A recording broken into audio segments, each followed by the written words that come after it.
कि अब कि सभी मौन क्यों हैं? कहाँ है महबूबा मुफ्ती, कहाँ है उमर अब्दुल्ला? अब ट्वीट क्यों नहीं आया उनका? हिजाब पर विवाद अब खत्म होने का नाम नहीं ले रहा। ये कंट्रोवर्सी जो है जब से शुरू हुई है तो भारत के हर एक कोने में इसका असर जो है देखने को मिला। लेकिन देर रात कल 9 बजे के करीब एक नौजवान हर्षा जो बजरंग दल का कार्यकर्ता था, उसकी गलती सिर्फ इतनी थी कि उसने स्कूल के अंदर एक ड्रेस कोड मांगा था और उसके ऊपर जो है कातिलाना हमला किया गया और उसको जो है मार दिया गया रात को। कहाँ है वो राहुल गांधी, प्रियंका गांधी जो कह रहे थे कि मॉब लिंचिंग की जाती है और इनके ऊपर जो है वो इस प्रकार से उनको मारा जाता है, अब कहाँ है? मैं पूछना चाहता हूँ। देखिए, महबूबा मुफ्ती लगातार कहीं भी मीडिया के सामने आती है तो ये गोडसे का भारत बना दिया, गोडसे का भारत बना दिया। अरे तुमने कौन सा जम्मू कश्मीर बना दिया ये बताओ पहले। आप जम्मू कश्मीर को कैसा बना रहे हैं? आपकी बयानबाजी कैसी है? आप जम्मू कश्मीर को पाकिस्तान का हिस्सा बनाना चाहते हैं, जो बार बार कहते हैं कि पाकिस्तान से बातचीत होनी चाहिए। हिजाब पर विवाद अब खत्म होने का नाम नहीं ले रहा। ये कंट्रोवर्सी जो है जब से शुरू हुई है तो भारत के हर एक कोने में इसका असर जो है देखने को मिला। जम्मू में भी प्रदर्शन हुए, अगर हम राष्ट्रीय बजरंग दल की बात करें उन्होंने भी प्रदर्शन किया, और उसके बाद अशोक गुप्ता डोगरा फ्रंट के अध्यक्ष उन्होंने भी प्रदर्शन किया। उन्होंने कहा हिजाब या किताब, इस पर भी बवाल हुआ। उसके बाद बठिंडी में भी प्रदर्शन हुआ। लेकिन हम भारत मॉनिटर के माध्यम से यही कहेंगे कि भाईचारा जो है वो कायम रहना चाहिए, क्योंकि भाईचारा ही हिंदुस्तान की खूबसूरती है। लेकिन इस खूबसूरती में खलन डालने की कोशिश जो है तमाम राजनीतिक जो पार्टी है वो करने की कोशिश कर रहे हैं। वहीं बीते दिनों की बात करें, बीते दिन जो है रात को लगभग 9 बजे के आसपास बजरंग दल के कार्यकर्ता की जो है हत्या कर दी गई, नाराज दिखे। और तमाम सोशल मीडिया में अगर बात करें, सोशल मीडिया में जहर उगला जा रहा है और इस भाईचारे को तोड़ने की कोशिश की जा रही है, जिसका असर जो है कर्नाटका में भी देखने को मिला। बजरंग दल का एक कार्यकर्ता था, 26 वर्ष युवा था, जिसकी हत्या कर दी गई।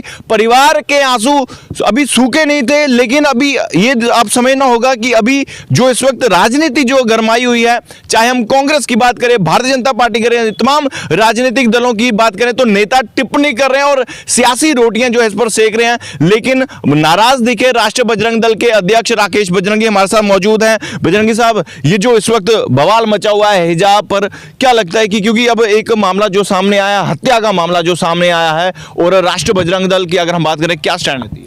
देखिए, सबसे पहले तो मैं आपको बता दूं कि ये जो मुद्दा है हिजाब, इसका हमने भी विरोध प्रदर्शन किया, लेकिन हमने काफ़ी दिनों के बाद किया।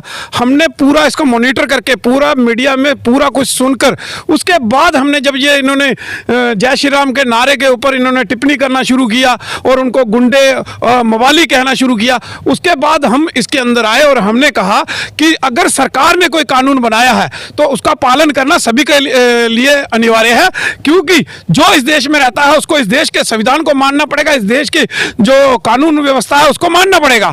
देखिए, जिस प्रकार की व्यवस्था वहां पर कर्नाटका सरकार ने की, कर्नाटका सरकार ने कानून पास किया, जो कानून था 1983 धारा 133(2) के तहत, जो इन्होंने कानून के तहत उन्होंने कहा कि एक ड्रेस कोड होना चाहिए, लेकिन हम उसके बीच में भी नहीं जाते। लेकिन उसके बाद ये मामला हाई कोर्ट में चला गया, हाई कोर्ट ने सुप्रीम कोर्ट में दिया, लेकिन सुप्रीम कोर्ट ने कहा कि ये मामला जो है हाई कोर्ट में चलेगा।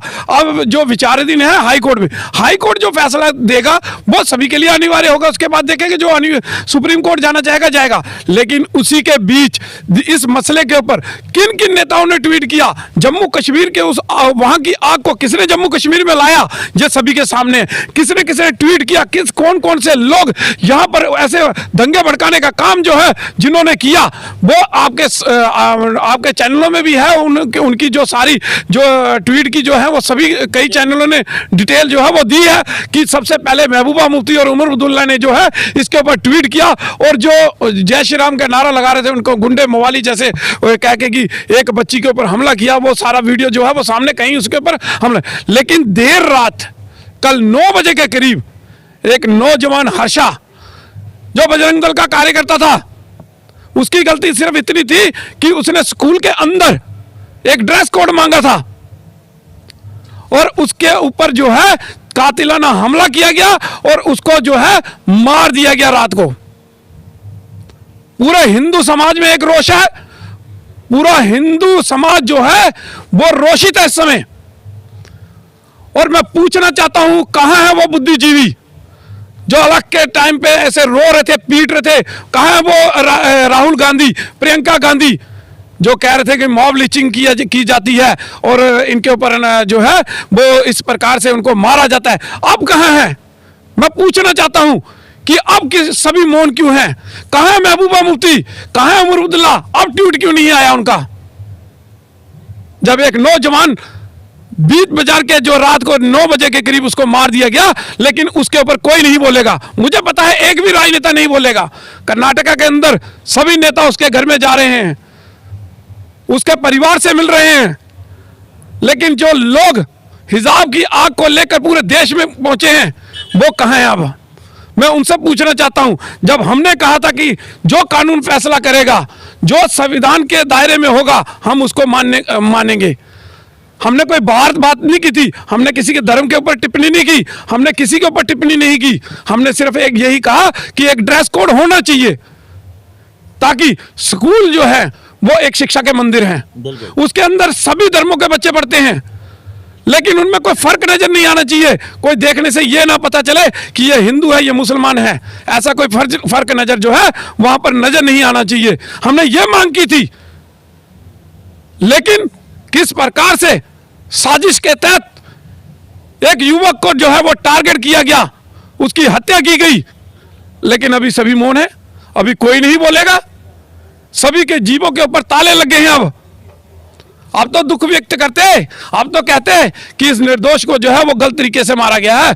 अब तो बोलते हैं उसमें उसके परिवार के लिए जो है 2 शब्द जो हैं वो संतावना के उसको देते हैं, उनके परिवार वालों को, लेकिन मुझे पता है कोई नहीं बोलेगा, क्योंकि सब अपनी राजनीतिक रोटियां सेकने के ऊपर लगे हुए हैं। इस देश के कानून की, संविधान की किसी को परवाह नहीं है। तो मैं ये कहना चाहता हूं सरकार से, कर्नाटका सरकार से, और मैं केंद्र सरकार से भी अपील करना चाहता हूं। आज केंद्र में भाजपा की सरकार है और कर्नाटका के अंदर भी भाजपा की सरकार है, तो मैं कहना चाहता हूं कि जल्द से जल्द उन दोषियों को सामने लाया जाए, वो पर्दाफाश जो है वो किया जाए कि किस प्रकार से उसकी हत्या हुई, कौन कौन लोग इसके पीछे हैं, किन किन लोगों ने इस हत्या को करवाने के लिए जो है वो साजिश रची है। वो लोग सामने आने चाहिए और उनके चेहरों से नकाब जो है वो लोग बेनकाब होने चाहिए। राकेश जी, आपको लगता नहीं कि जिस तरह से अब टारगेट किया गया है बजरंग दल का कार्यकर्ता को, कि कहीं ना कहीं खलन डालने की कोशिश की जा रही है, एक आपसी भाईचारे को तोड़ने की कोशिश जो है वो की जा रही है, तभी टारगेट किया? देखिए, हिंदू समाज में हमेशा विश्व का कल्याण हो यह कहा गया है, लेकिन हमने कभी किसी के धर्म के ऊपर टिप्पणी नहीं की। हमारी लड़ाई व्यक्तिगत हो सकती है, लेकिन किसी के धर्म के साथ हमारी लड़ाई नहीं है। हम उसको टारगेट करते हैं जो हमारे धर्म को टारगेट करता है, हम उसके लिए बोलते हैं, लेकिन फिर भी हम उसके धर्म के ऊपर टिप्पणी नहीं करते। लेकिन यहां पर सीधे जय श्री राम के नारे को टारगेट किया जा रहा था। कर्नाटका के अंदर भी कई नेताओं ने ऐसे बोला, लेकिन अगर किसी ने भी इस प्रकार से हिंदू समाज को टारगेट किया तो मैं तो चुप नहीं बैठूंगा, क्योंकि मैं हिंदू समाज का प्रतिनिधित्व करता हूं, मैं एक हिंदू संगठन से बिलोंग करता हूं, तो मेरा फर्ज है कि अपने हिंदू समाज के लिए बोलना। और मैं आज भी बोल रहा हूं कि यह सहन नहीं होगा, यह पर्दाफाश किया जाए कि यह जघन्य अपराध किसने किया और किसने करवाया है। यह कर्नाटका सरकार ने करना है और जल्द से जल्द कर्नाटका सरकार को करना पड़ेगा। अभी उन्होंने वहां पर कोई टीम बनाई है पुलिस की, जो वहां के कमिश्नर का मैं सुन रहा था कि वहां के कमिश्नर ने कोई टीम बनाई है और उन्होंने कहा कि जल्द से जल्द हम उन दोषियों को बेनकाब कर देंगे।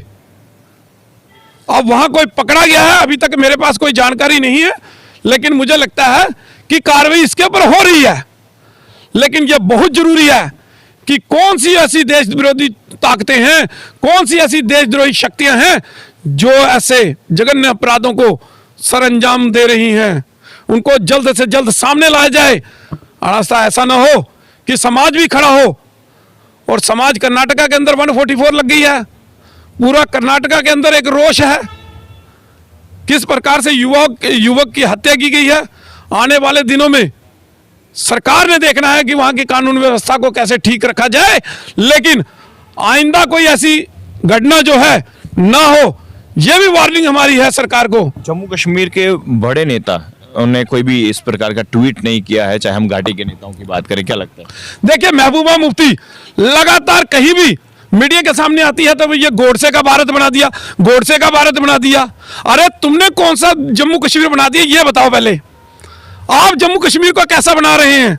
आपकी बयानबाजी कैसी है? आप जम्मू कश्मीर को पाकिस्तान का हिस्सा बनाना चाहते हैं? जो बार बार कहते हैं कि पाकिस्तान से बातचीत होनी चाहिए, भाई क्यों बातचीत होनी चाहिए जब केंद्र सरकार के क्लियर निर्देश हैं।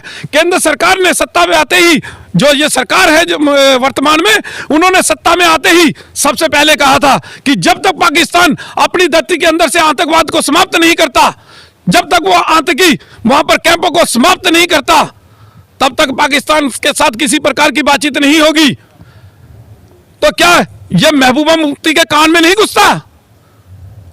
लेकिन फिर भी वो बार बार वही आती है कि लोग मुझे फिर देशद्रोही कहेंगे, लेकिन पाकिस्तान से बातचीत होनी चाहिए। बार बार ऐसी बयानबाजी करना क्या जरूरी है?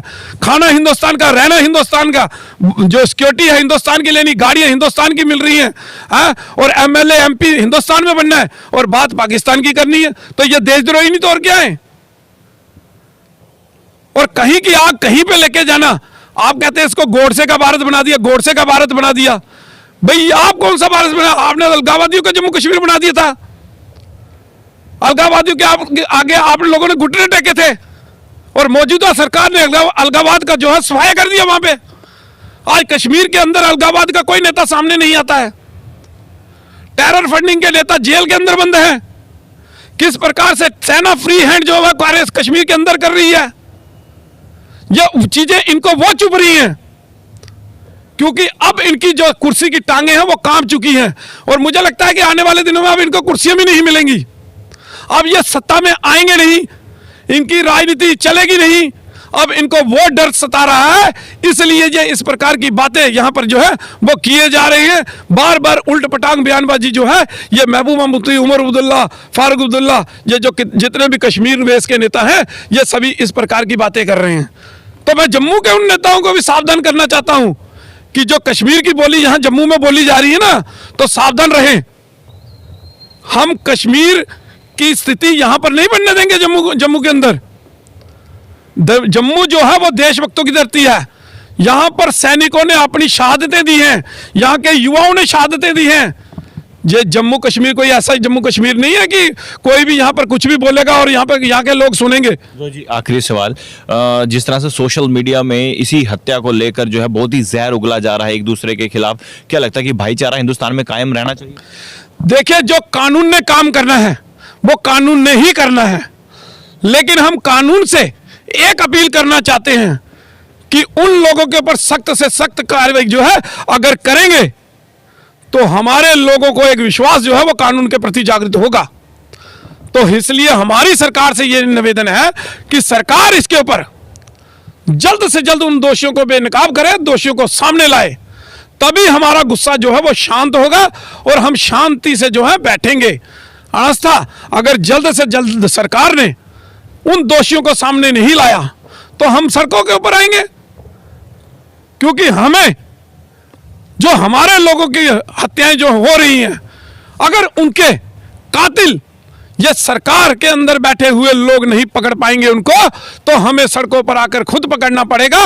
ये हम सरकार को कहना चाहते हैं और सरकार से मांग करते हैं। चलिए शुक्रिया। बिल्कुल जो दोषी हैं उन पर कड़ी से कड़ी कार्रवाई होनी चाहिए। लेकिन आपको बता दें, हिजाब पर विवाद जो है वो जब से शुरू हुआ है तब से कहीं ना कहीं सोशल मीडिया में भी जहर उगला जा रहा है और शांति, जहां पर भी शांति है उसमें खलन डालने की कोशिश जो है वो की जा रही है। और हम सबसे यही रिक्वेस्ट करेंगे कि आप कोई भी अगर सोशल मीडिया में कोई भी पोस्ट करें तो ध्यान से करें।